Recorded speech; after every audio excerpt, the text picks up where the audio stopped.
Live. Oh my gosh, we are live with Darshan Kulkarni. That painting behind you is reflective of our times. Is And that a how is it reflective of Wagovi? our times? Is that a Mr. Wagovi? Is that a Wagovi ad? Or now we're doing like a GLP abstract art. It's GLPs are so popular they have reached modern art. Well, do you think it's a pre or post? I think it's postmodernism. No, but is it pre or post to Wegovy? Well, this is like during because it takes a while. It's not a miracle. It's not okay.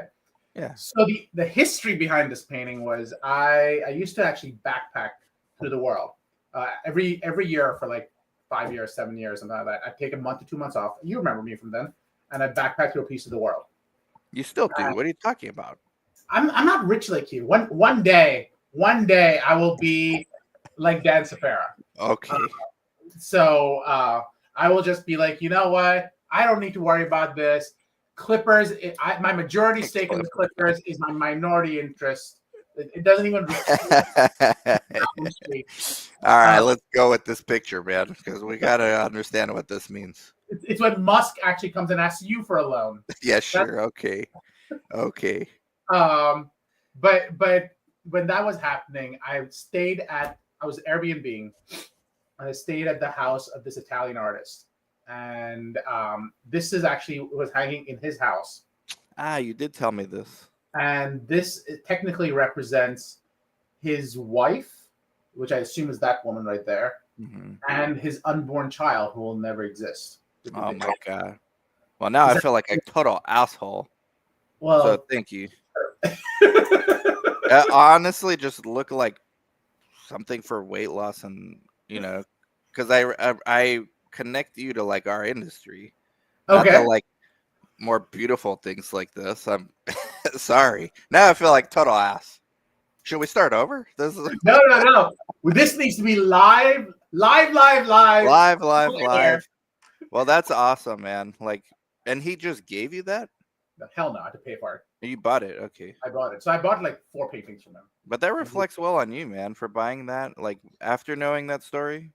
Yeah, that's why I bought it, because I thought it was a deep story. Wow, okay, man. No, that's cool. To me, it represents dreams. That's beautiful. Yeah, I'm not on a higher plane like you. Right? I just thought, is that IRB approved for like this obesity study? By the way, you should have seen some of these ads for some of our obesity studies that are in beta mode that are not approved yet. I can't share them. I cannot share them. I would get canceled. Why? They are bad, and they're not IRB approved yet. Hey, Fatso, take some of our drug, because that's no. So we have to like design ads before we send them to our IRB. Sure. And so sponsors like, yeah, just design your own. So we got some people to do it. I'm like, this is what we cannot send this. You're gonna get me canceled. They're obesity stuff, but that's why my mind is there. But that's a beautiful painting, man. The backstory makes it a lot better. Is that permanent now? Permanently fixture of your background? Or? No, I'm gonna have to change this because I've gotten too many people going. I'm sorry. Are you sure you want to put that as your background? So I don't know how. Well, do most people go like my route of like, is that a weight loss ad? I don't know. I think a lot of people just go. There's a lot of skin on that. So I may have to change it. I see. Well, we got a lot of stuff to talk about, man. We got action-packed news, fraud pod. I'm bringing up China. You're bringing up all kinds of stuff like electronic signatures and let's go, man. You ready for the first one? Well, before we do that, I wanted to propose. Oh, share my screen for a second. Are you sure you want me to share your screen? Yes. Because I can see it. Okay. So I asked our friend ChatGPT to propose a weight loss ad for a future product. So you were talking about how you had to come up with stuff? Yeah. So listen closely. Here's your aggressive, no-nonsense ad for a GLP-1 product. Shred the excuses, shred the weight. Tired of half measures. Is this what your ad looked like? That's my question. No, it was the image alone was. I can't even describe it. I don't want to, but it was horrible, man. Give me 5 options for images. you would use? They won't do it. They won't do it. I got blocked the other day from this Oh, I for know. You know, time. You for just the didn't. ads. Okay, one is shadow change with the silhouette emerging. That's pretty good. Yeah, but when you add in Don't use diversity, it takes it to a whole nother level. Now add a DEI component to it. Yeah. To version. But the text is whatever. But when the image, I had to tell them like this, we can never run with this. Ooh, okay. Oh, Grok is way better, by the way. Grok version 2.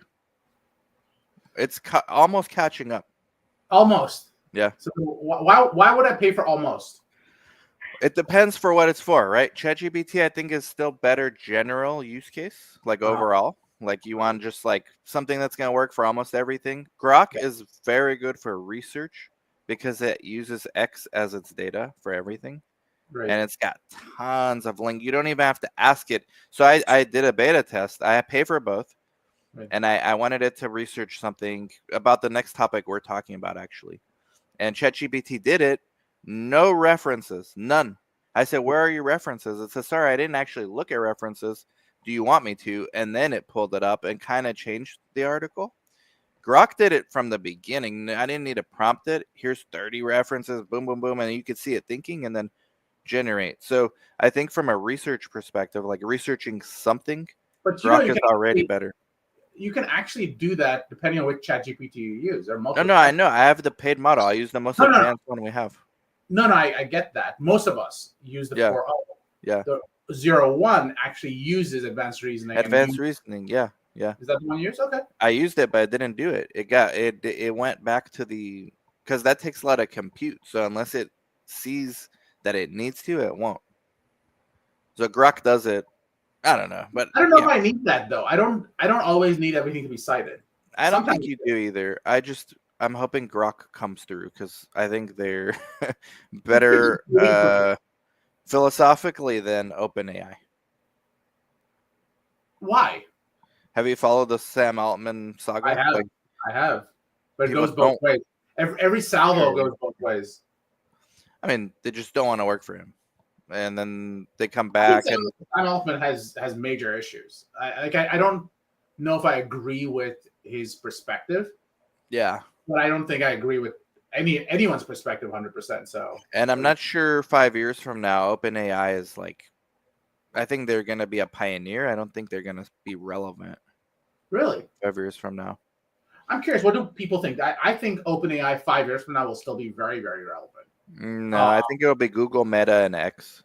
I don't think Google will make it in multiple ways. I own Google stock just to be clear. Omni or whatever it's called is actually pretty decent too. Really? Yeah. Or Gemini, whatever it's called. Gemini. After they fixed that wokeism stuff, like it actually got better. I still don't like it. I keep trying and it's like every time I use it, I go, the one I'm curious about I haven't used is Claude. Yeah, I haven't used it. Yeah, it's supposed to be pretty good. It's supposed to be as good as, if not better. Anyways. It's the early days, man. But like your story is actually your first one. My first one is this one. Because that ties into the second, and then there's an order to this, guys. We prepare so hard for these shows. It's like, I mean, we should quit our day jobs. Yeah, I think we spent like maybe 7 minutes on this. Like it's crazy how much time we spent preparing for this podcast. Oh, for me, it's like 3 to 7 seconds, maybe. You saw it. You read part of the title, and you were good with it. No, sometimes you just find it during the show. So we are talking. The FDA just released a guidance. This was in January 2025, like in the last couple of days. Considerations for the use of artificial intelligence to support regulatory decision making. And let's be clear, I haven't read the guidance, so I'm going to now. Shout out to Ashley Margot, by the way. Amazing. If Ashley's on something, you guys need to follow. If she's on something, absolutely. And she should share if she's on something. Yeah. Ashley, what do you want? She's on ChatGPT and Sora, which I don't even know what that is. I don't think that's what we were talking about. Oh. Ayahuasca, that's what I keep hearing about. Psilocybin. Is it? I don't think it's the same thing. Ayahuasca is DMT. Psilocybin's like more mild. You know a lot about this stuff. I do not. A little too much. What up, Ashley? Thank you. That's good. I'll go back to it. So, anyways, MC. what they are saying is they are looking at AI. And if you're going to use AI, you need to define all of this, define the model, define the data, define this thing, and then document the results from a credibility assessment plan. I'm going to have to look up what a credibility assessment plan is. What is the result of a credibility assessment plan? Step 6 involves document. Let's see what the. So here is how you create a. This is interesting. How the test data has been collected. Describe how data independence was achieved. By the way, Ashley says Sora is the new media and video creations, which I gotta get on. I tried Sora. In fact, I used it today for one of the videos I'm creating. It's interesting. I'm not sure. I don't know if you. Oh, here I'll show you. Who's the guy who does Medea? The billionaire. Tyler Perry. Tyler Perry and Sora. This is what he said.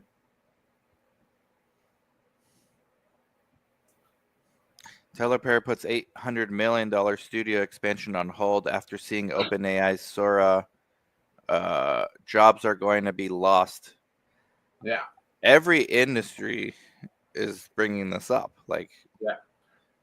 I think right now, if you like disruption, this is the generation of disruption. Well, everyone says they like disruption until it disrupts them. Exactly right. You're right. Because if you are in the food industry, Ozempic has disrupted you. If you are in the weight loss industry, Ozempic. So if you're a gym industry. And if you're in the hold on, let's follow this thread. If you're in the grifting and political fraud industry, MAGA and Maha has disrupted you. You had to go there. I had to go there. I had to go there. You made it easy, man. You know in volleyball they do the volleys and then exactly. You gave me like a perfect one, man. I seem to be doing a lot of that today for you because you told me that you already have a thing for this next thing. I like to dunk on corruption. I don't know about everyone else, but I think there's no place in our industry for corruption. Well, I will say this. I'm going to claim it, and I'm going to tell you that I'm just bullshitting you. But so I use Sora today. There's a famous Indian actor called Amitabh Bachchan, like probably one of the most famous actors there is. Wow. But Sora, I told it create a video of here. Let me see if I can pull it up. Yeah, it just says Sora is the new media and video creations. There are only specific types on artistic media that work with Sora, not all versions. And we're looking at, for those listening, we're looking at marshmallows or s'mores. That's the first thing I saw. I'm trying to pull up my videos that I just created for me. We got Gladiator. I said create a video of a pharmacist who looks like Amitabh Bachchan. And it just created like a random dude. So to Sora, all brown people look the same. So is that the Indian George Clooney kind of? No. This is Amitabh Bachchan.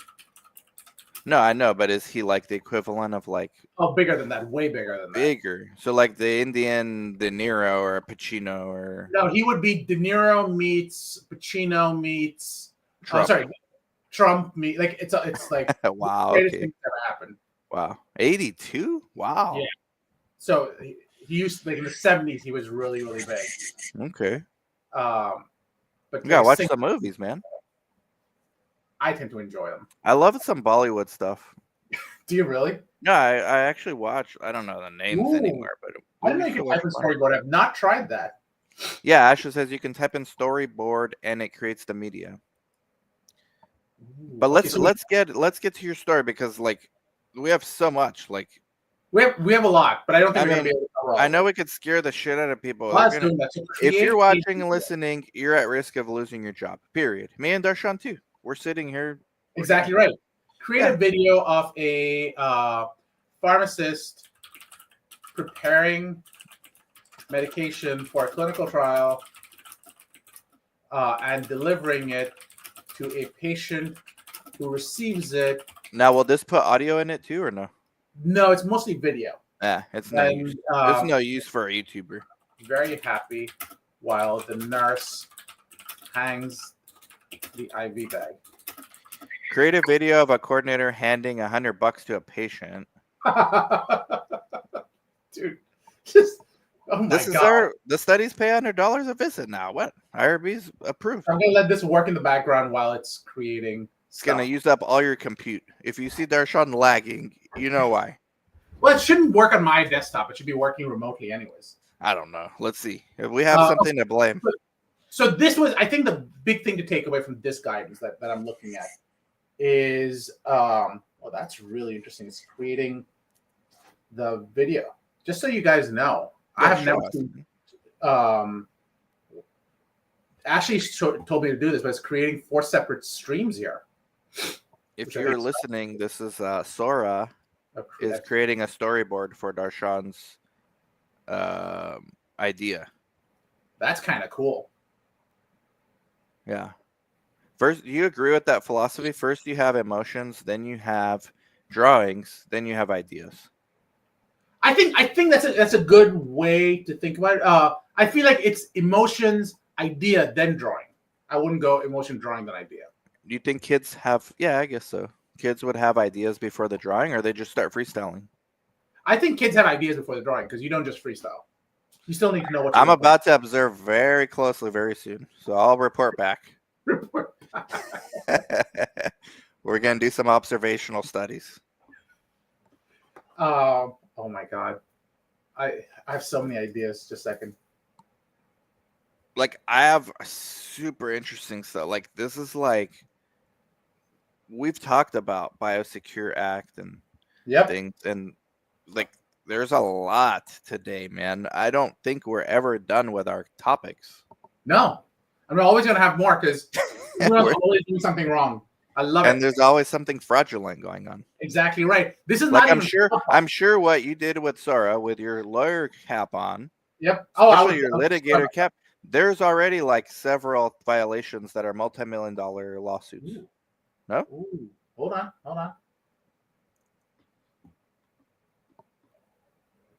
So a nurse is smiling with an IV drip on a black dude. Why did the black part have to come up at all? I'm like describing it. Okay, so is that like a scene out of Get Out? And then on the other side, you have a black nurse because you put DEI. It's gonna give you.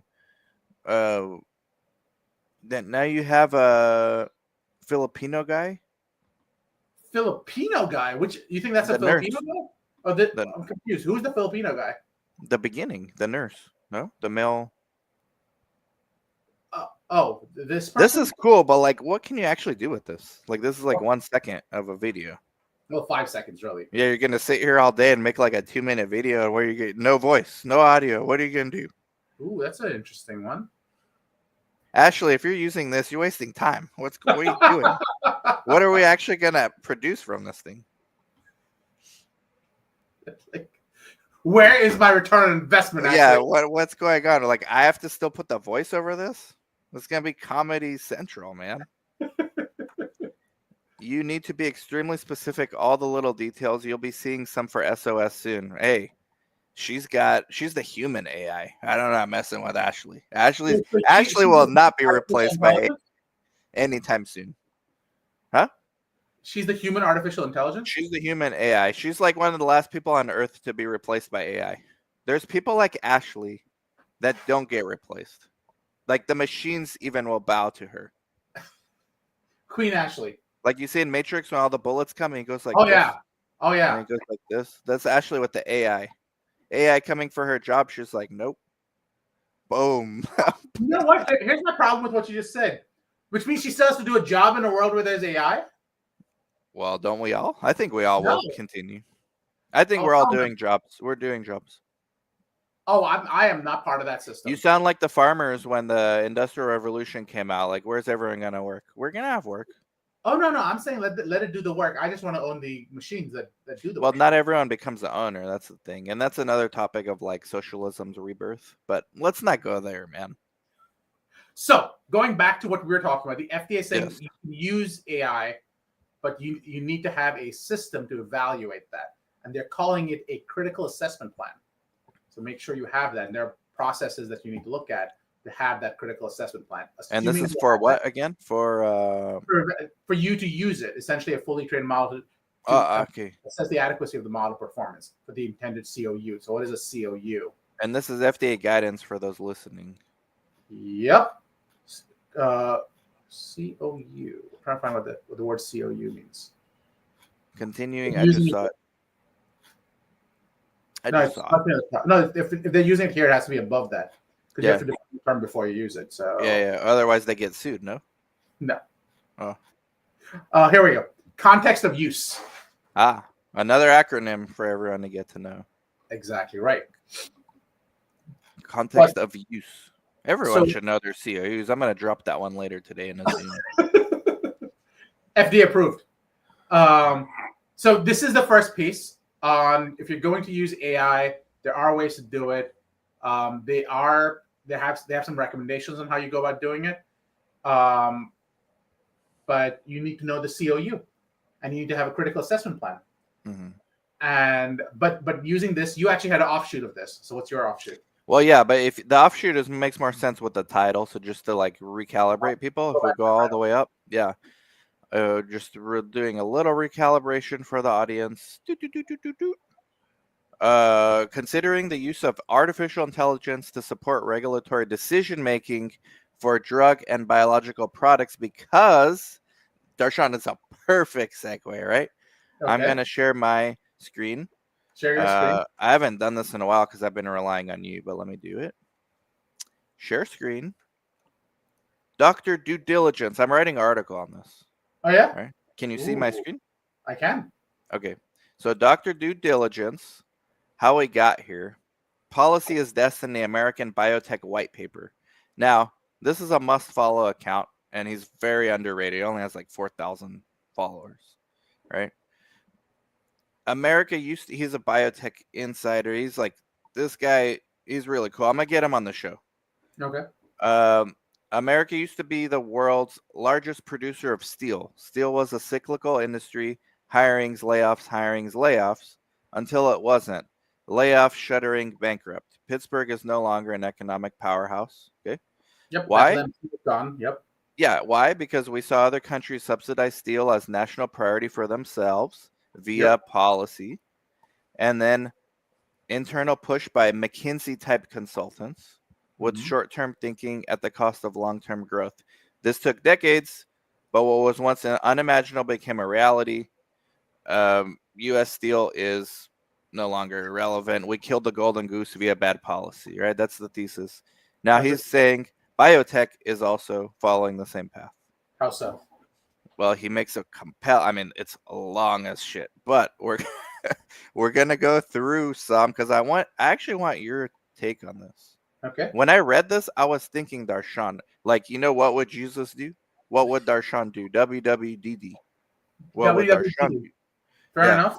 That's and I know Darshan would like slice through this with like critical thinking and reasoning. Like I'm gonna pull this up now, Doctor. Like a good adjunct professor should. No? Are you adjunct? You're like I am adjunct. All right, let's go back, right? Because it gets into things we've discussed already on the show, like Biosecure Act and things like that. But those are rebellions to what's already happening, right? Okay, keep going. So we have two paths in front of us, and I love that he used philosophy here: virtue or vice. Virtue is we change our ways and fight for a U.S.-led future, or vice, we take short-term profits and secede to China, taking over biotech by hollowing out our industrial core. For sure, Wuxi come up here. I'm just going to save you the time. It came up. But here's how it started, according to Dr. Due Diligence. Kissinger and Nixon in the 70s courted the CCP to move away from Russia, from the USSR. During the Cold War, we sent scientists, took a huge amount of Chinese students to train there. Large-scale intergovernmental technology educational transfer happened, led to China's rapid modernization, specifically in biotech. And since this time, the People's Republic of China has had a biotech industry and biological warfare arm of the People's Liberation Army and Chinese Defense Ministry. So it goes further. Like in the 90s, Larry Summers, basically a poster child for short-term MBA McKinsey type, convinced Clinton to push for China to receive full entry into the World Trade Organization, which happened in 2001. Around the same time, Madeleine Albright became very concerned because it was discovered China was selling dual-use potential biologic weapon to Iran. All right, then it goes to 2015. China has large-scale biologics weapon. Then, of course, in 2019, which was once a conspiracy, but now it's fact, Wuhan Institute of Virology was studying gain of function on coronavirus. This escaped from the lab somehow and led to the largest pandemic in 101 years, which in 2023, U.S. ends funding for China's Wuhan Institute of Virology. So they got caught with their pants down in a way. Currently, U.S. taxpayers fund a large amount of the world's basic science and pharmaceutical science via university grant programs. He brings up the active pharmaceutical ingredients. China controls 90% or more of active pharmaceutical ingredients for antibiotics sold in the U.S. Sure. I want to do a deep dive with Grok on the top 10 U.S. pharma companies and what they outsource to China as far as their percentage of APIs, because I do not think all U.S. pharma are built the same from the top 10. I think they operate very differently, but I don't want to name names now. I have a comment on that, but I'm waiting for that, so keep going. Okay. Yeah, this thing is loaded. Like, it gets to PBMs too.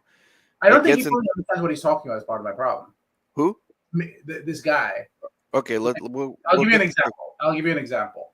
Okay. Generally speaking, yeah, everyone knows that China is really good at knowledge.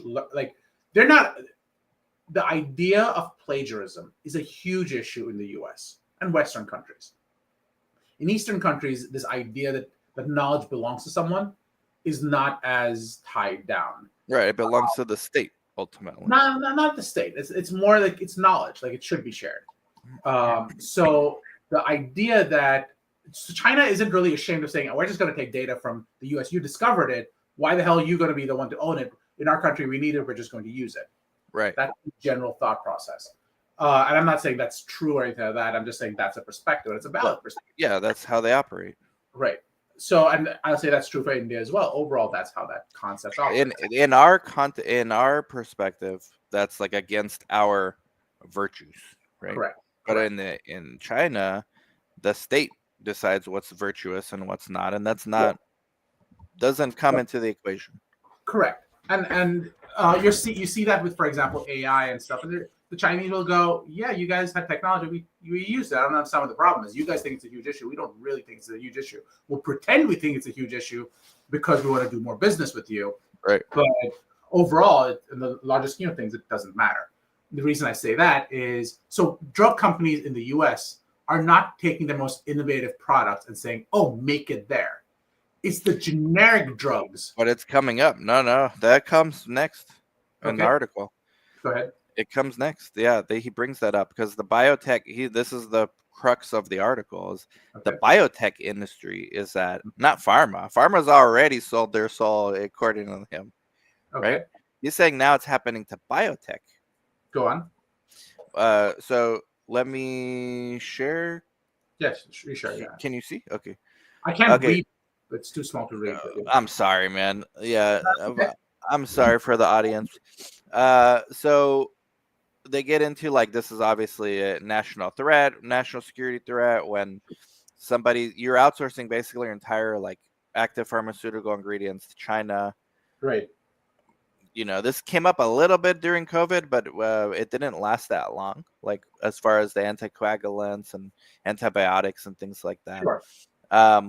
Now the role of the Chinese government is to absolutely push for maximum amount of resources behind key areas they find of importance, right? So biotech is front and center, and there's a lot of U.S. companies to access the Chinese market. While it's not spoken, essentially the way to access the Chinese market and sell drugs is to partner with a Chinese company and buy a portion or license your IP to the Chinese company to sell in the Asia Pacific region. Even Sure. previously established pharma are having to go this route for all or part of their pipeline collaborations. The In the past, expertise. Hmm? yeah, in the past, I agree. I think that's changing as we speak. But keep going. Well, hopefully, the expertise China has gained as a result of intentional and strategic focus on getting both experience sending students to U.S. programs, U.S. government and consultant assistance, and sometimes just straight stealing IP, like you said, via their subsidized CDMOs like Wuxi, Right. is unprecedented. That led to the Biosecure Act, Yep. foreign direct investment. Make no mistake, it doesn't matter that the US developed biotech. What matters is that in the 10 years between policy changes and regulations, China is now starting to develop their biotech industry to rival the US Right. while using mainly US pharma money and US venture capital. The truth is that pharma outsourced the majority of R&D to American biotech since the 90s. We've said on this show all the innovation comes in this country Sure. from biotech. Now, due to cost, speed, and skill, a majority are outsourcing to China. This is the choice of vice, short-term gains. In 2024 alone, Merck, cough cough, signed deals of up to 5.3 billion with Shanghai-based biotechs. They are one of the many pharma companies that spent their money in China with revenue largely from American citizens and taxpayers. That money is leaving the biotech ecosystem, American workers, and going to China, strengthening the Chinese biotech system. Now he's saying policy is the solution. So similar to what they did with the quantum computing, AI, and semiconductors, Executive Order 14083, a similar executive order restricting investment overseas in certain countries and restricting use of CDMOs would be a great first step, according to Dr. Due Diligence. Senate passing the Biosecure Act, but this is where it gets interesting. The act got neutered by Brad Wenstrup on his way out of Congress and gave a ridiculous amount of time to divest, but a good law is better than no law. And Wuxi has planned to divest its American sites, but there has been considerable lobbying against the Biosecure Act, which was, by the way, bipartisan. So by pharma of all people. The lobbying against the Biosecure Act is by pharma. It would increase costs, but this is why policy must place security above American domestic manufacturing chain over profits. Wuxi Push CEO Rachel King of Bio, the big conference. Do you go to Bio anymore? No, I can't afford bio. I can't afford pharma. It's too expensive. Yeah, we're not pharma lobbyists, but Wuxi Push CEO Rachel King of Bio to come out against it, and now she's no longer CEO. So I'm wondering, this is like he wants to end PBMs. We've talked about pharmacy benefit managers on here before. The fact that Americans are subsidizing drug costs. Basically, he gets into that whole thing. Speed up FDA review. This is where it relates to your last guidance. New drug applications and biologic license applications take 10 months. I know this is labor intensive. Specifically, a dedicated and weighted LLM, learned language model, would be able to hopefully help and aid the FDA. And this was kind of related to Yeah. your last guidance that Very you had. clear. He has no idea what he's talking about. Sure, That's not how this works. But keep going. let's break it down. But the Inflation Reduction Act gives 13 years of exclusivity for biologics, which are more expensive to manufacture. Small molecules, which are cheaper and are given 9 years. This is the pill penalty, right? Wait, If I'm not mistaken. 9 years? Where's he getting 9 years from? That's what he's saying. Small molecules, which are cheaper to Not manufacture, are given 9 years. This will lead to long-term increased medical costs. There is zero reason for a pill penalty. This comes from the Inflation Reduction Act, supposedly.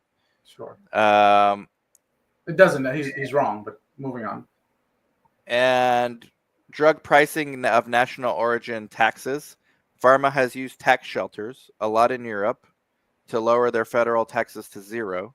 This is essentially taxing Americans twice as they pay the most for drugs, Sure. then do not recoup any of that on the back end. J&J is famous for this. Despite 46 billion in sales, J&J pays no US taxes. Legislation must close this loophole. Not just pharma, tech is also famous for this, like Apple in Ireland. Congress should act on this because it would be wildly popular. And what will the company do? The American market's still the American market. And next is drug pricing of national origin. I won't make the argument for lowest drug pricing because that would destroy the sector, but American markets are valuable. The sending of money to overseas farm like Novo Nordisk, who has multiple times acted in their own financial interest over American safety and lives, would stop if we forced headquarters to be US based because there's zero chance the Danish government would pay American prices for drugs. To put how insane it is, Americans are getting gouged, not just by Novo. Denmark's GDP grew by 3% when it would have shrank without American money going overseas. And this is what Americans pay for Ozempic versus other countries. Germany $59, France 71, Canada 155, US 969. It's even worse for Wegovy. And then his case is we must choose virtue and saving biotech. Save our biotechs. Maybe another conference. Save our small sponsors. What do you think about all this? Because I found it super interesting. You don't see these kind of conversations. First of I all, don't think I feel like it reminds me of a agenda-driven conversation. I don't have a problem with him having the opinions he has. I just don't think they're as informed as he thinks they are. There are factual inaccuracies, if you will. There are idea inaccuracies. Like he'll take a big idea and apply it to a specific situation where it probably wouldn't apply. He'll take a small idea and apply it to a big situation where it wouldn't apply. And like, for example, he talks about we want to reduce drug prices. So what we should do is we should go after the PBMs. Absolutely true. That's not a bad thing to do. However, at the same time, he's saying we should bring drugs back out of China, where things might get manufactured. And you go, well, the effect of that would then be increasing drug prices. So which one do you want? right? You've APIs, right? Active pharmaceutical ingredients. The API would absolutely. Well, they were trying to use India for that as well. Sure, but my point being, it doesn't matter where you do it. Yeah. At some point, it would leave the U.S. But he's saying bring it all back to the U.S. And I'm not saying it's a bad idea. If you bring it back to the U.S., that's great, but recognize there's a price, there's a cost that goes along with it. And let's say we go ahead and do that anyways. Okay, so are we saying only U.S. and we're saying they can't sell outside the U.S. because that means you're not going to get the Ozempics of the world, because the Danes would say, well, okay, we'll just make it for Europe, and we're fine with the price. But then we got Lilly here, so we're good. We got Lilly here, sure. But are we now saying that they can't share data either? Because right. Scientists work off of each other as well. Like, right. What level are we stopping it at? It's like Well, in China, they're stealing the IP, so it doesn't matter sharing. Sure, but he's not. You're not stopping the people who are stealing anyways, right? So they're still going to steal. Right.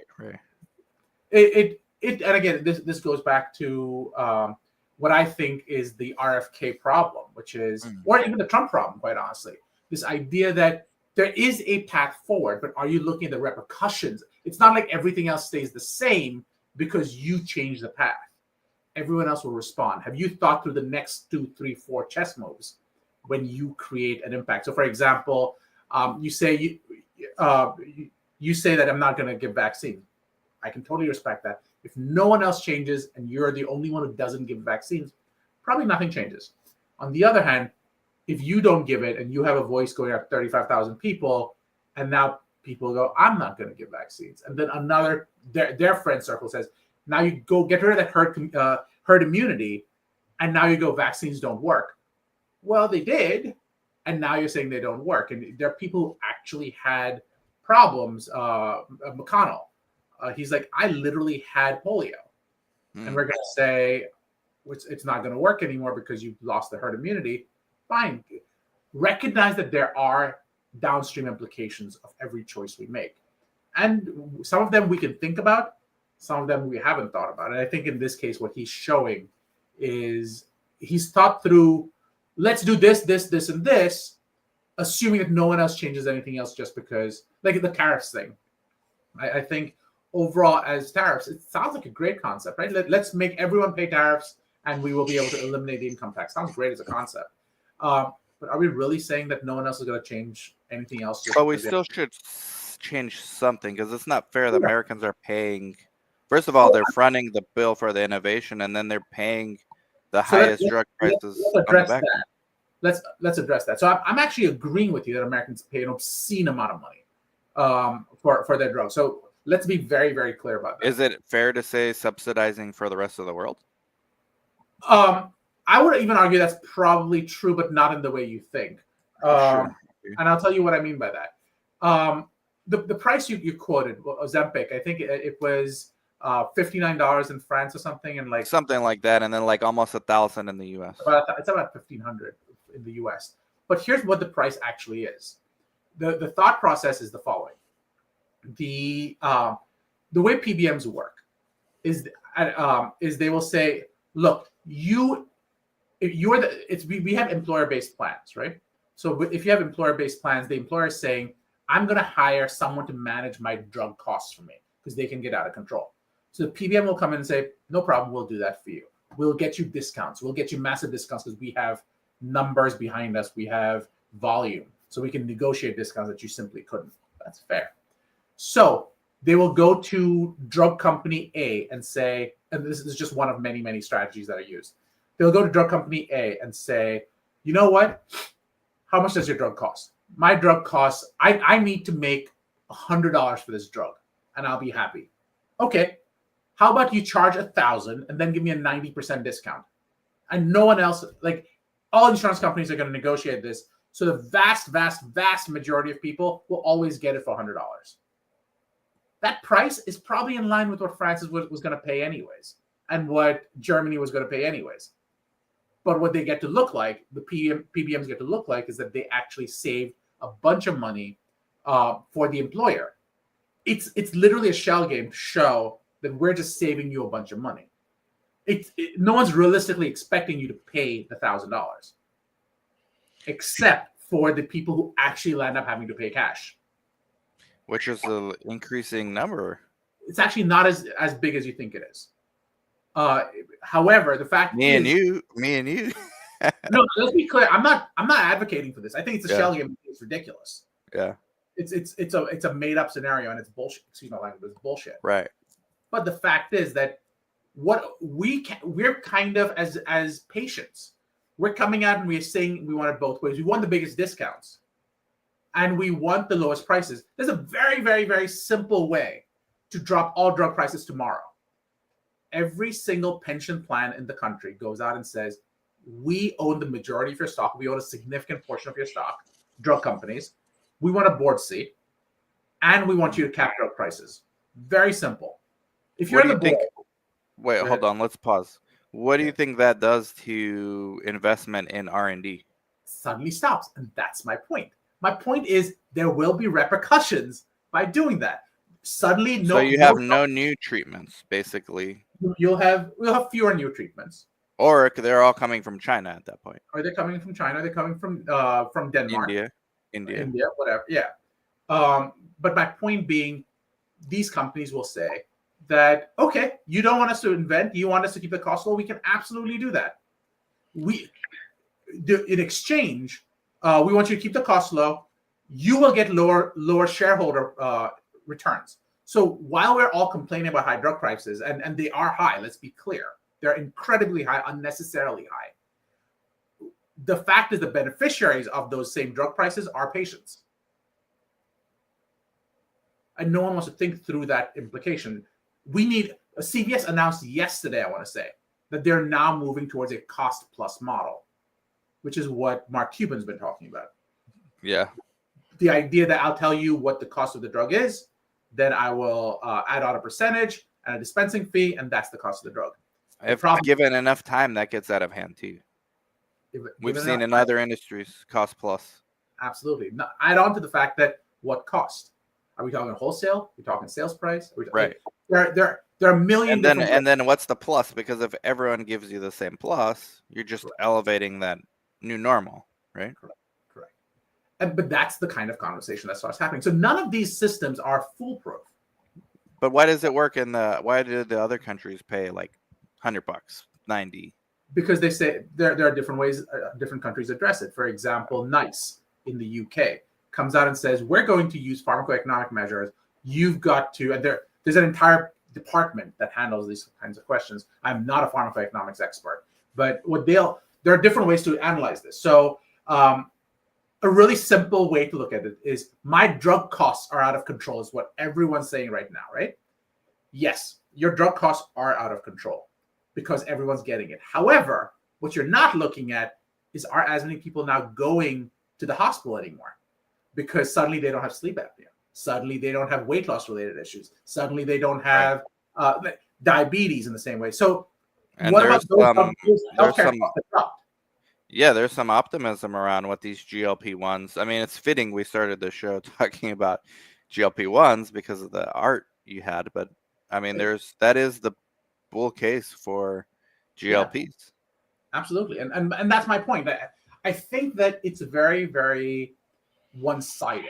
You've got to consider the big implications. And I'm not saying one's right or the other is right, but it's one perspective.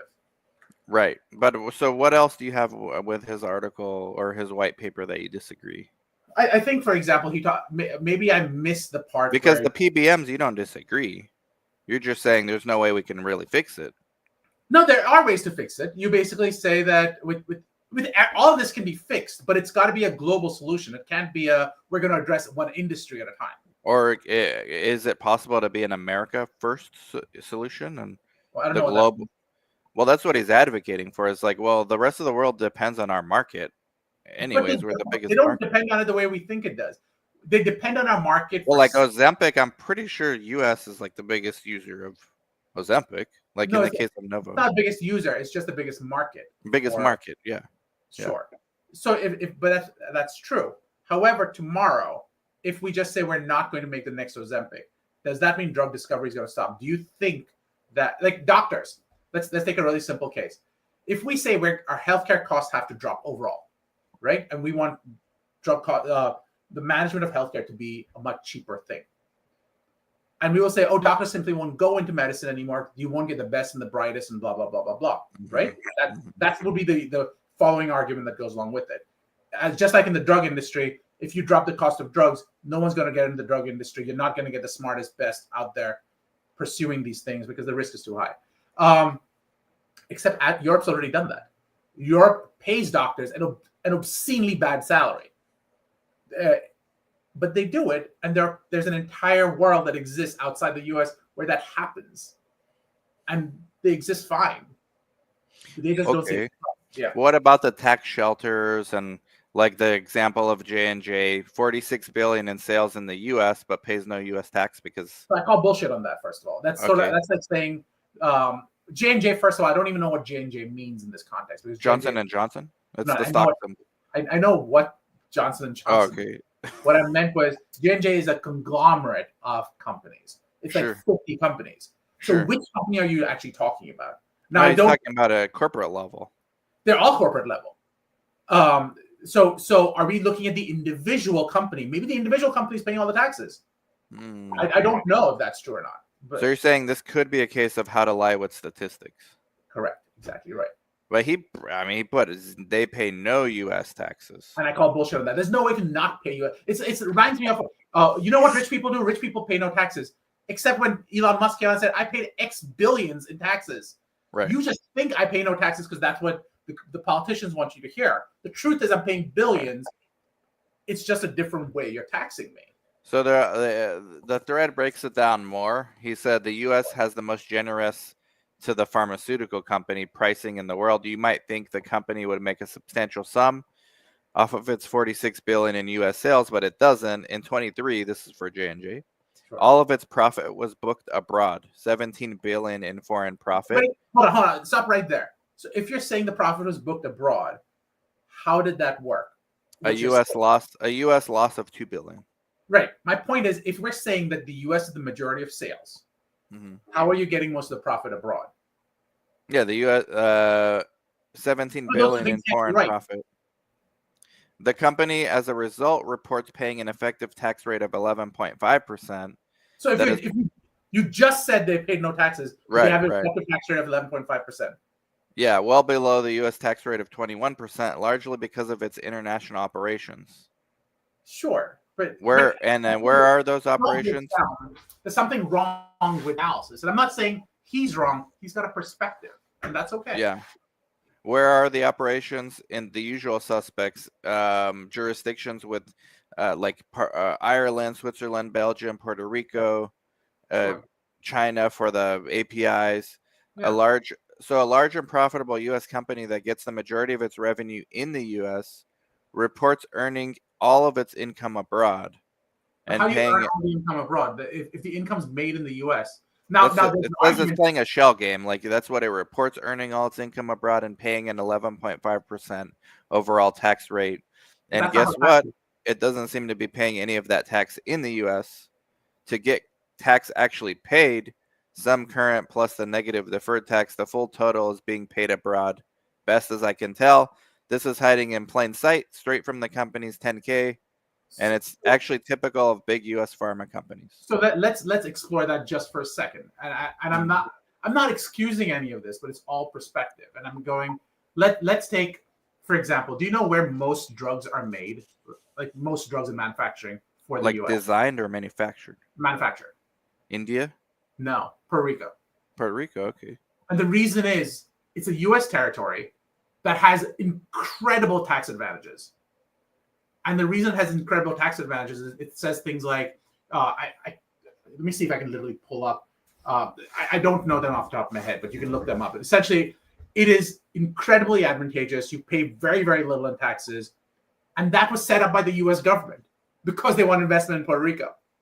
So you can now go, we made this policy, you follow this policy, we don't like the results of the policy. Okay, say you don't want that policy anymore.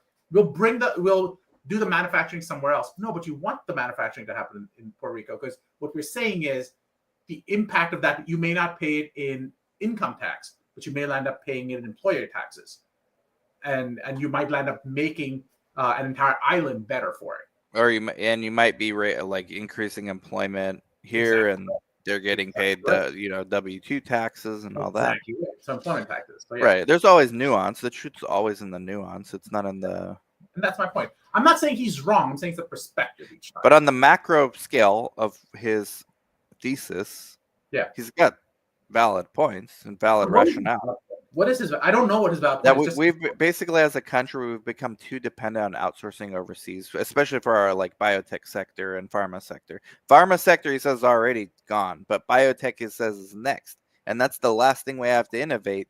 We joke a lot about Merck hasn't innovated in 20 years. What do? They actually signed a deal with Merck. This is perfect timing. They signed like a big deal with a Chinese GLP. Like Chinese Merck. CDMO?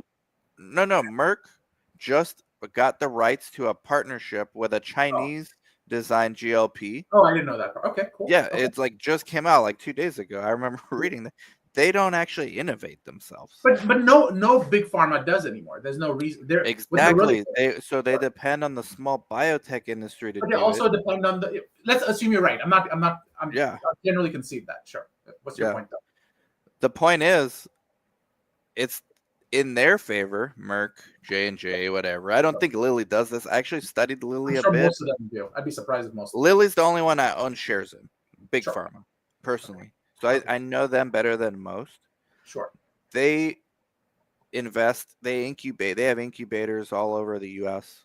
They have San Diego, Boston. I mean, they really nurture the biotech ecosystem. Sure. I'm working on some studies with Lilly affiliated, seedlings. Yeah. I'm sure they do overseas too, but I feel they're more responsible than some of the others. Like there's Merck, who do no incubation in the U.S. It's all China, and that's because of these McKinsey analysts who say, you know what, it's like better, it's cheaper to do it over there and just bring it here later. But they're giving away the infrastructure. They're giving away, like, by doing that. The author's argument is it's in the long run affecting American national security interests. Yes, it's always a give and take, right? Let's be clear. The price of innovation and or of cost is security. Which one do you want? For example, we put all of our investments, for example, in Puerto Rico. That was great. That was amazing. We brought it all back to the U.S. and then there was a flood and destroyed all of it at the same time. Yeah. Shortages across the country. So what do we want? We keep wanting different things. Well, Depending who on is we? Because we are a democracy and we don't exactly agree on the most fundamental things. So, right. that's maybe that's the issue with democracies in a way. Right. You talk about incubation. You talked about how Lilly. But I guess when does it become the corporate responsibility? Because it's like not everything should be up. Like governments regulations are in place to keep people safe, right? Sure. No, not necessarily. I don't agree with that statement. Government regulations serve a bunch of different goals. But for Safety. the most part, it's to keep the populace safe. Like that's priority number one. Keep us safe from foreign invaders and from. That's your Maslow's hierarchy of needs. But sure, I'll go with that for a second. Okay, go with that for a second. The corporate level, there's something called corporate responsibility, which they all espouse. Sure. They all espouse DE&I. When the month of June comes, all their logos turn purple or whatever, rainbow, right? Okay, that's fine. Sure. But then what? Well, show me your actions. Like, what is you doing? You're going overseas, so your corporate responsibility is only on the superficial level. On the fundamental level, it's all about profits. Because if you really had a corporate responsibility, you would care about the U.S. worker. You would care about. That's not what corporate responsibility means. Corporate responsibility means. Well, that's where we differ. Because what is your definition? Like we should. Well, they're telling you what the definition is. They're literally telling you in their corporate responsibilities that these are our principles that we follow. You point out D&I. Man, let me look up Merck. Hold on. Now Merck's gonna hate me already. Let me look up Eli Lilly because I love them. Sure, put up Lilly. And my point is, their number one responsibility as a company is to maximize profits for shareholders. Shareholders that are not just the billionaires, but it's every mom and pop store who's invested in their 401k. It's every person in a union who's invested in their pension fund. All of them also are reflected in the same corporate responsibility. All right, let's find this. Where would we find this? About Lilly? Where would we even find this? Just type in corporate responsibility. Here, I'll pull it up for you. This is arguably the best pharma company, in my opinion. Corporate responsibility. Corporate like the best large U.S. pharma. Eli Lilly. Racial justice. Nah, it doesn't. Okay, you show me. You want me to pull it up? Yeah, I got it. Wait, what is this? That's something else. Yeah, that's something else. Here we go. On my ad. Here we go.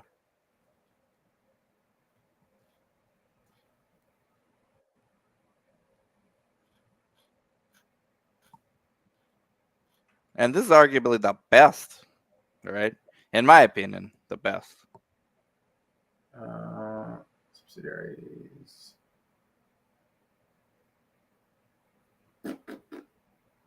I literally had them here. Yeah, I had it on mine. Hold on. Let me put it on mine. Well, you can't find it. It's not so easy to find. Yeah, maybe there's a reason for that. Stability. Did you have it up? I saw that. That wasn't what I considered. It's usually like a document. Well, just the fact that we can't find it, and this is the best one. Like, I'll go to Merck. Yeah. Maybe it's easier to find there. Point is, it's about profits, which is fine. That's the system we've designed.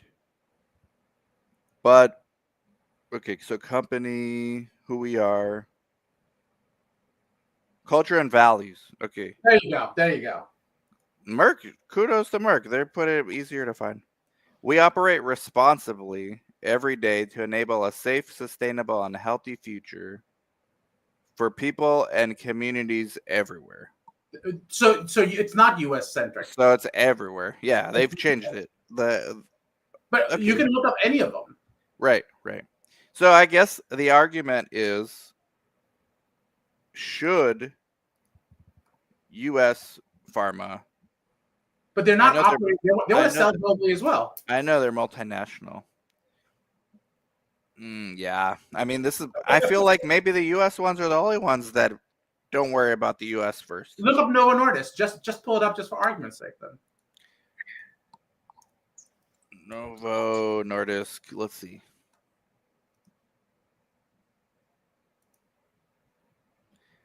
Uh, about us. Let's see who we are, what we do, who we are. Yeah, I mean, pull it's up what got to we be in are. one of these. Yeah. We turn ideas. Wait, it went away. Hold on. See our mission to defeat obesity. No. I mean, I guess any of these platitudes would work. Yeah. Doesn't matter. Okay, see our mission to defeat obesity. Over You're not 988 saying million people live with obesity.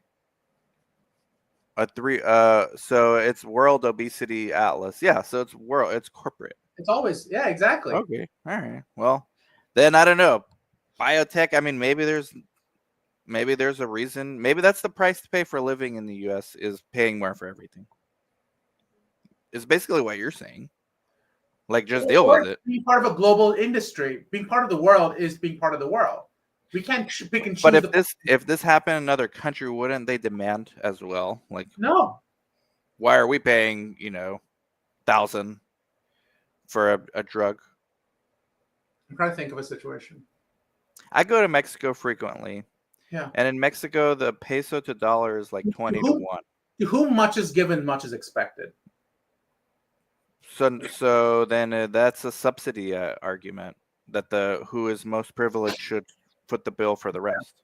Yeah, I mean, if you look at that, look at power consumption, U.S. versus rest of the world.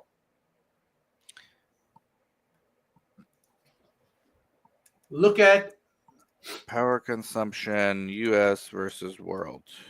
Yeah. In 22, U.S. total primary energy consumption was about 95 quadrillion BTUs, compared to. equal to about 16% of total world primary energy consumption. 16%. Okay, and what was it in say, and how much was China? China, let's see. We expect to be higher. But keep going.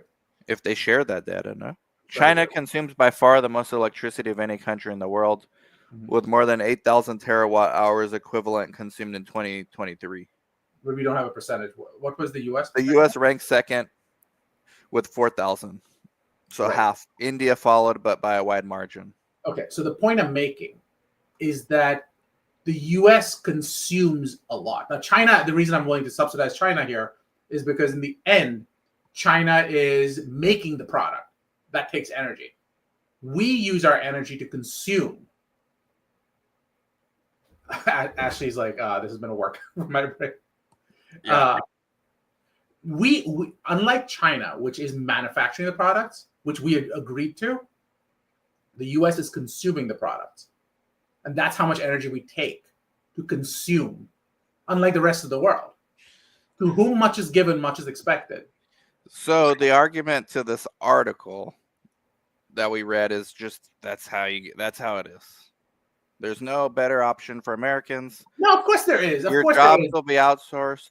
No, the solution is have policy and be willing to live with the consequences of the policy. Every policy we have, there's no free lunch. What do you think the new regime? So I'll tell you, I have a solution for drug prices. I'll tell you this right now that has minimal consequences. Yeah. So the solution would be very simply this, because I simply can't go after it. I'll give you two different solutions. The first one is, and then I want your take on what the new regime would think about all this. Okay, and I don't think the new regime will take me up on it. They'll ignore all of it, and I don't blame them either. It's some jackpot, some crackpot coming up with ideas.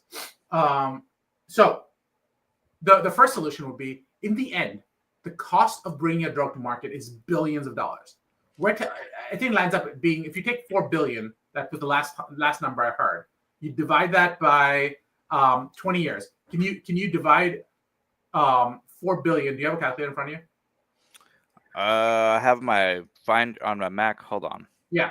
Do 4 billion, divide that by 365, and then divide that by 20. That's the amount of money a 4 typical billion. Drug, yep. 4. I mean, this is like you do these calculations regularly, right? With the Kulkarni law firm. 6 billion last time I checked. You're used to putting this many zeros. All right, 4 billion. Divide that by 365. That's the number of days in a year. That is 10,958,000. And then divide that by 12. 913,000. Okay, so $913,000. So every single day, you have to walk into a casino, put down $913,000, and then walk out without knowing the answer. Tomorrow you come in again, do exactly that. And do that every year for the next 20 years. That's what we're asking pharmaceutical companies to do. Including weekends and holidays. Including weekends and holidays. That's what we're expecting. You're telling them you'll make a profit. You brought this up on a pod like 6 years ago or so, and the number was lower. Right. But the same principle applied. Same principle. My point being, if that's what we're expecting drug companies to do, it's unfair to say don't expect them to make a profit. What is a reasonable profit is a fair question to ask. But most people would argue if that's what you're expecting, you need to be able to make a pretty good profit for that. Let's now assume for a second we reduce the risk. So you come in there and you bet every single time. I'm going to make sure that you walk out with something. I'm going to comp something for you. You will get all of your you'll get your food covered, you will get your lodging covered, and you will get you'll still walk away with, I'm making up numbers here. No harm, no foul. You don't owe the casino any money. So if the government's going to come in and put in grants and say any money you invested into this, you walk away cash free. So the upside is yours, the downside is ours. If that's what we come in and say, at that point, you can very easily, as the government, go, okay, in exchange for us defraying your risk, you can't increase drug costs because your risk is not there anymore. Sure. But no one's taking that up. No one's saying, I will de-risk your drug development. You're on your own with that.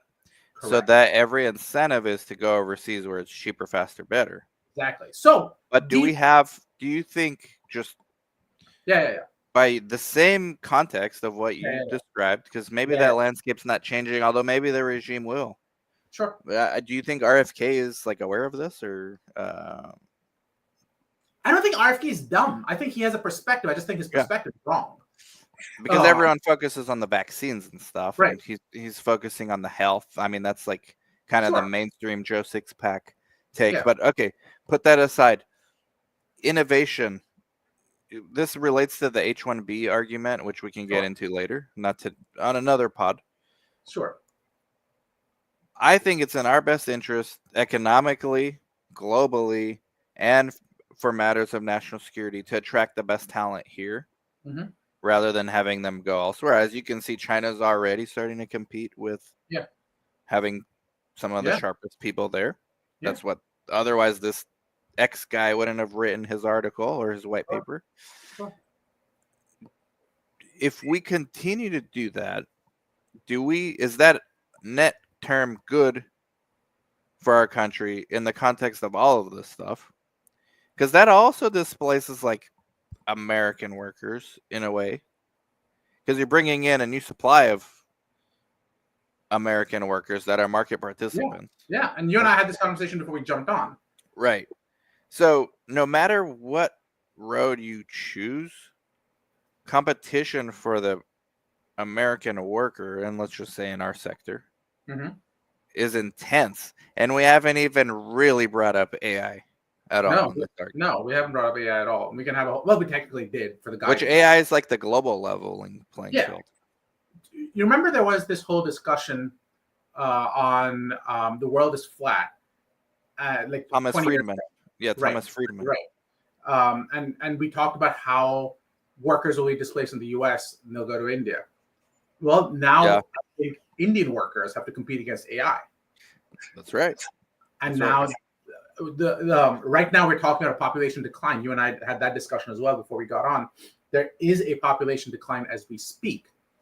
If that population decline exists, how do you make up for the workers who aren't working anymore?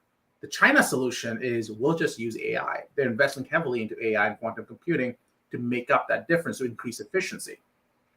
The US can do that as well, and the US will do that as well. The question is, who are the net losers in this? And what I worry about is countries like India, the Philippines, Indonesia, who are the beneficiaries of China losing this concentration of work, people will go, well, maybe AI can handle that as well, and that might result. And it will, and it will. But I don't think that's 5 years away. I think that's But 30 then years. the argument becomes, well, who conducts? Like if the AI is like symphony, who conducts? Because that That's becomes more higher level work at that point. exactly right. So that's the equivalent of today's innovation. So Correct. who does that? So it's always going to be a pricing game for the Correct. human talent. But I think the value of that it may end up being in the U.S. because we're really good at automating things. I don't think most of the world is as good as us at automating things. China may be up there. So my point being that may come onshore. It just may be a Yes. longer pathway. Yes. Well, I'm just trying to think of alternatives. So ultimately, like there's very little hope for the American worker.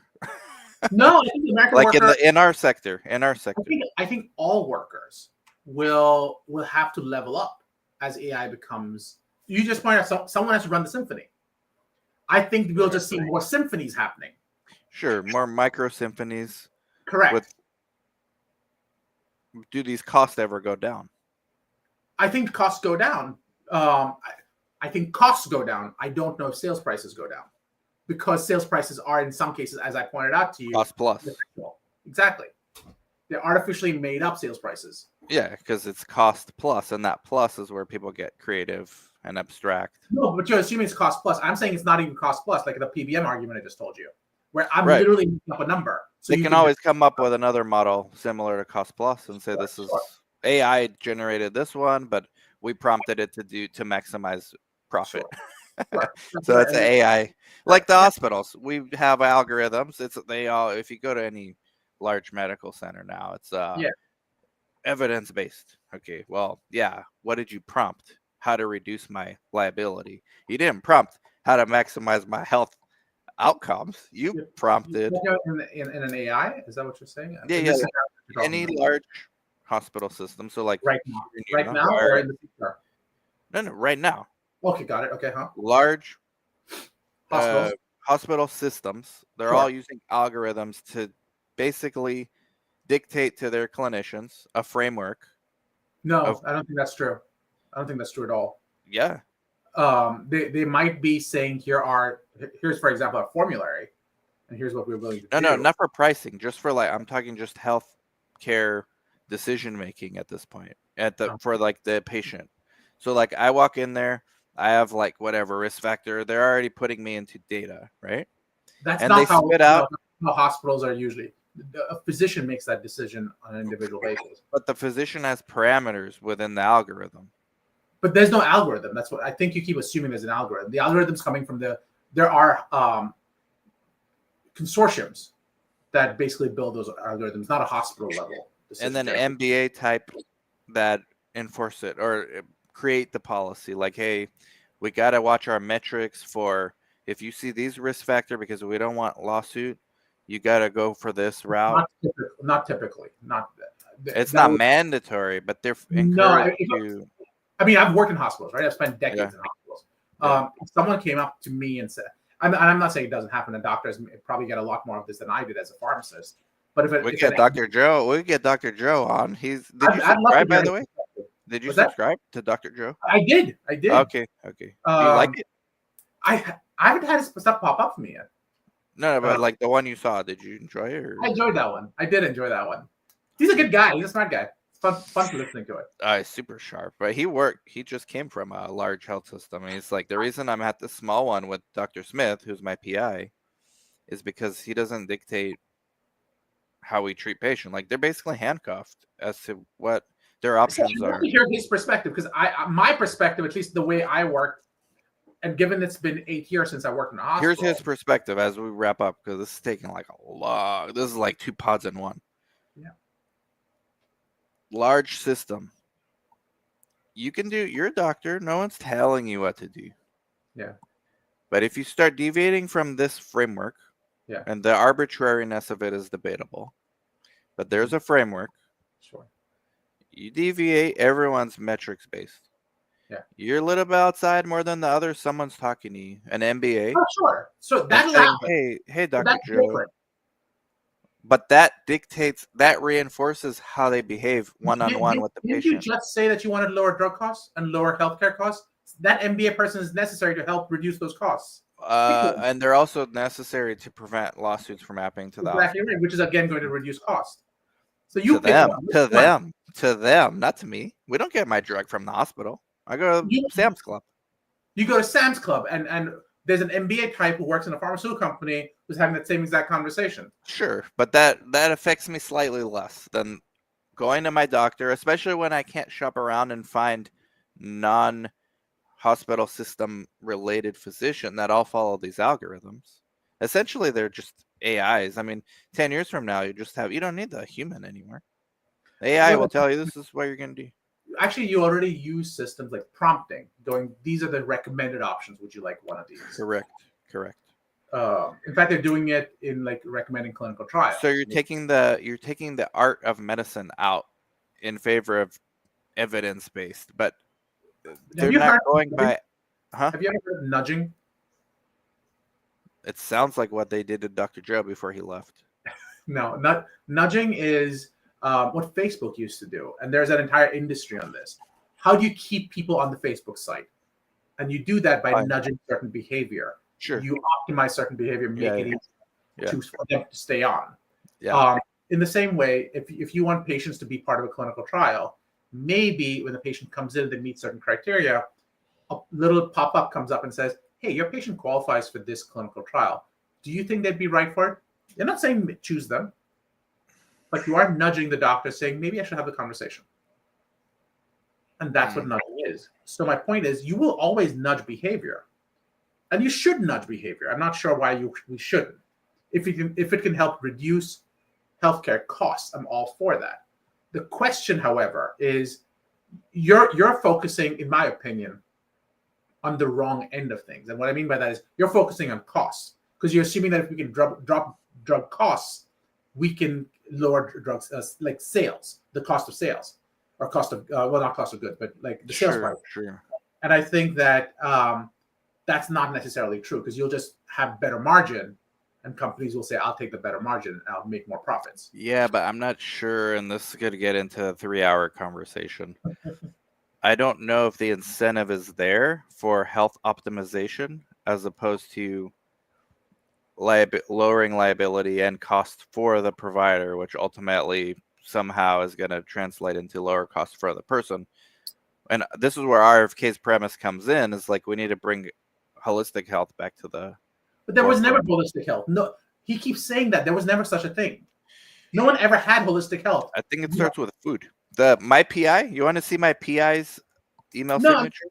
Sure, pull up the signature. But my point is a different one. My point is, holistic health suggests that there was a period in history where we had all this evidence and we looked at a patient's overall well-being.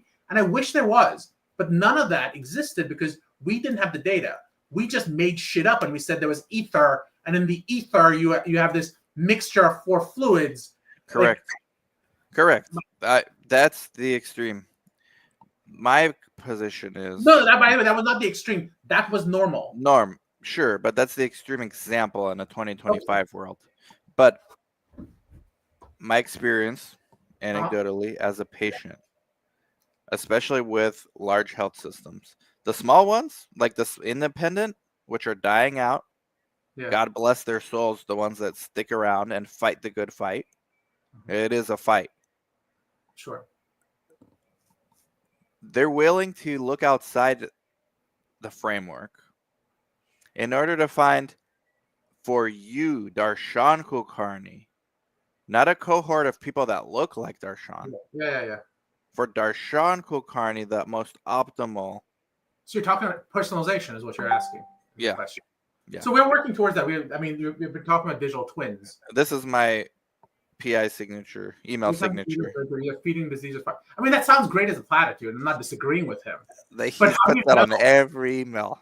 I think that's great. And I let's be clear. I support it. But the fact is, I don't think we have enough data to tell us what actually works well and what doesn't. We have good Well, we anecdotal. have enough data to show what doesn't work well. Do we? Sucralose, glucose, Do we actually have that data? omega-6. There's data on it. There's It's not a data. lot because there's not the big Exactly. pharma complex behind it, but there's Well, that's data. my point. So, There's so data. if we're willing to just accept anecdotal evidence, then No, let's but just, they're peer reviewed. There's enough peer reviewed. It just doesn't okay, match like the amounts of literature from and that's my private point. industry.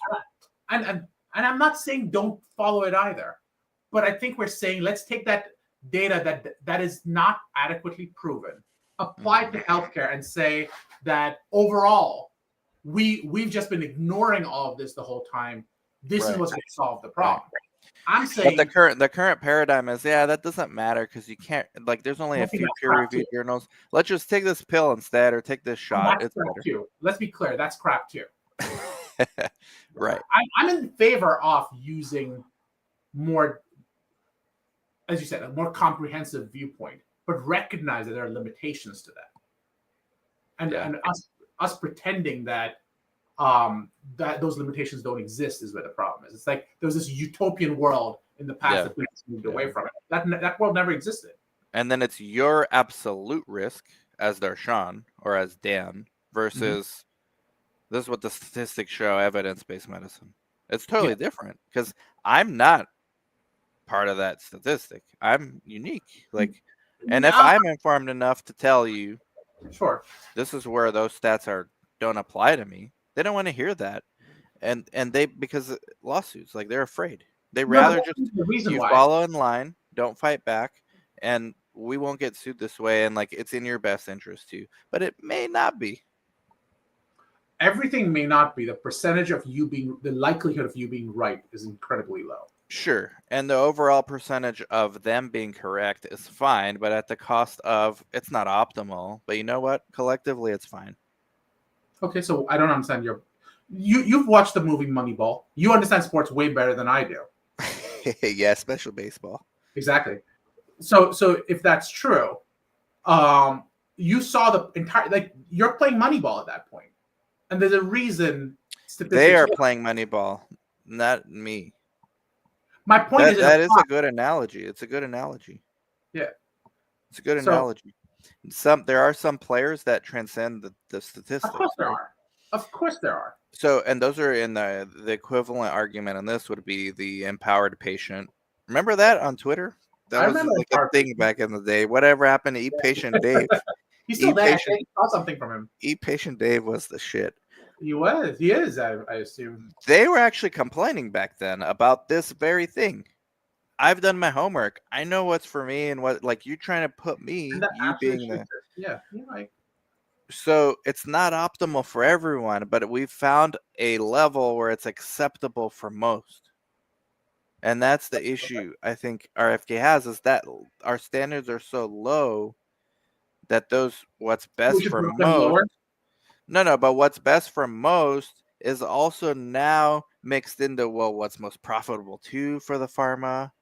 And like all that goes in. It is. I mean, we just read a whole thing on. Yeah. You can't disagree with all of it. You disagree with some of it, maybe his points. Sure. No, I don't disagree with all of it. I just disagree with his perspective because I think he's creating a slant. And they are the biggest lobbyists. Like, why is pharma the biggest lobbyist by far? I think multiple reasons, and it depends on the specific. If there's no money, why are they doing it then? You just want certainty of business. Okay, but hold on. If they can afford to be the number one lobbyists. Yeah, but you're not saying the number one profit. The tech industry makes the most profits. Sure, but that's a 20-year thing. Pharma's been like a 100-year thing. Yeah, but they've never been, as far as I know, the number one profit makers in the world. I don't think they ever have been, as far as I know. Maybe before tech, I don't know. They're the most consistent. They're the most consistent, and people get sick all the time. And that's related to this algorithms and. People are not going to get sick because of the algorithms. I mean, they're going to get sick at never. I know, but RFK's greater point is that the algorithms, the incentives for them is not necessarily to improve outcomes. Let's rephrase this. What is the solution? Well, he's saying to get back to watch what we eat, like the fundamentals. What do we put in our body every day? Let's do that. I don't think that that's anyone's really arguing over that part. Yeah. Well, But they are because they're no, calling I him a think quack. most people are arguing what does it mean in the largest scheme of things? If you're just saying, you know what, eat Like better, additives, I agree with that. additives. Like even his thing with the vaccines. It's not the vaccine. It's the additives that he's have complaints about. It's not necessarily the actual active ingredient. Yeah, but he's arguing that the additives have that effect, except they've literally studied the additives. They've literally studied that, which is what you're saying. And they're saying, no, it's fine. That's his part that like personally I feel like goes too far, but many others don't. Right. I don't know many. The other 90% of like he's talking about, yes, the algorithms are built for the system, not necessarily for you. You are part of the system because you have no choice. But it's kind of skewed because of profits and lobbying and all this stuff. Statistics work, though. That's always how statistics work. Of course, but statistics are not supposed to be influenced by money. Yes, they are. Well, they are. They definitely are. But like from an academic perspective, they're not supposed to be. Okay. Let's assume you're right. Let's assume you're right for a second. I would hope I'm right, or we got to go back to statistics itself. Greek virtues. Everything's philosophy, man. Everything. I love how you love Greek philosophy. It's awesome. Of course. I don't know, man. We go on forever about this. We could keep going easily for hours more. We're gonna have like 1,000 shorts from this. That's awesome. And for those that are still watching, which is like everyone on X, basically. How many people on this? 57 really people on X. Yeah. Oh wow. You got to get back on there, man. It's okay now. I'm on X, but I just don't use it. I use it the least to post, but I use it the most to consume. Really? Interesting. Yeah. Well, I'm glad people on X are watching. I'd love to hear what they say. Well, listen, until next time, which might be next week. Yeah. Last time we thought I'd be a father by now, but it hasn't happened yet. Well, it might be right after this message. You might be. Don't worry. We will enter the belly of the beast of the hospital system. Let us know how that goes. Yeah, where we are just another cog in the algorithm. You fall into this, and then I fight back. Listen. What's the absolute risk? Okay, well, no. You don't know because you didn't even look. You didn't even ask. That's the problem. They stop asking, Darshan. They don't care. They look at data. They look at data, but not just your data, your cohort's data. But they don't ask you, well, why? Oh, well, no, that kind of does change things. Yeah. Okay. They don't ask. They don't care. That's the problem. They don't care. And that's the problem when we couldn't find the corporate responsibilities. It took us 20 minutes to find this. We're going to have... I'm not here to preach, man. I'm enjoying this conversation.